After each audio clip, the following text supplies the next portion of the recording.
Po mga kaibigan, ito po yung ginawa namin. Ayan, napinturahan na po.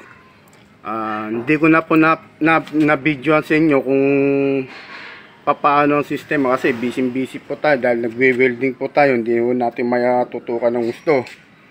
Ayan. Bali, ang kasama ko rito yung gumawa, yung amo ko, yung boss ko. Yung tatay po ng may-ari. Bali yung boss ko pong siya po nag-invento. Tapos dalawa po kami ang nagwe-welding dito. Ako po nagwe-welding, kumbaga parang pa ispat-ispat lang.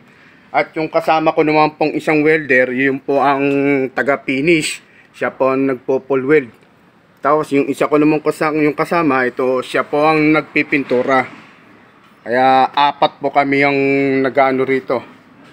Nagtutulong-tulong sa bali 5 o kami, 6 dahil nag-iisip po kami kung anong mga materialis na ilalagay, kaya lahat po kami rito nagpa-participate.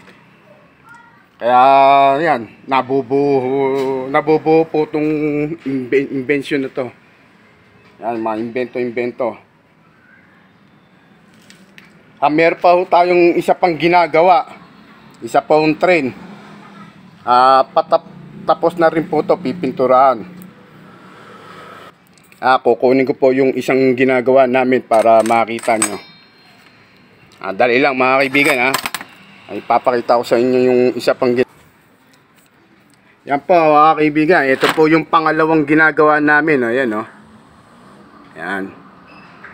Ginagawa ho namin ng mga boss ko yan, tsaka ng mga kasama ko. Yung katulad nung sinabi ko sa inyo, yung boss ko po nag-iisip nito.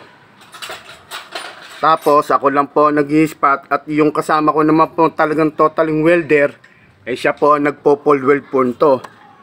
Ayan. Yan, katulad niyan, siya po ang tumarbaho niyan. Ayan, ako lang po ang taga-spot lang diyan. Yan. Tapos totally, yan lang po ang pintura niya, itim. Hindi pa po tapos yan dahil pag dumating yung kasama ko, kaya titirahin na ho yan, totally full na ho yan. Yan, trend ho yan, Kung nakikita nyo yung trend ng mga sa Amerika, yan po yan, hindi ho natin masyado kaya madilim. Yan. Mga sinaunang trend sa Amerika. Yan ang po ang mga style. Yan.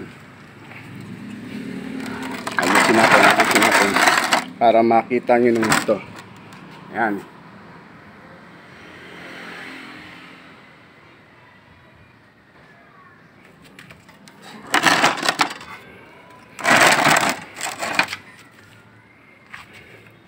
Yan, nakikita nyo naman mga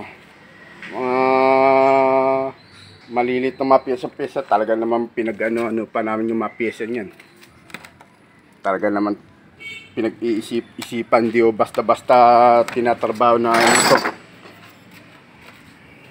Yan, katulad niya, may papel pa ho yan kasi ibang kulay ho yan. Yan. Mga kaibigan, hanggang dito na muna ho tayo. Sa susunod, bibidyoan ko talaga itong totally na yung pintura na ho siya. Finish na po siya. Dito na lang po tayo mga kaibigan, Mag-iingat po tayo lagi. Paalam.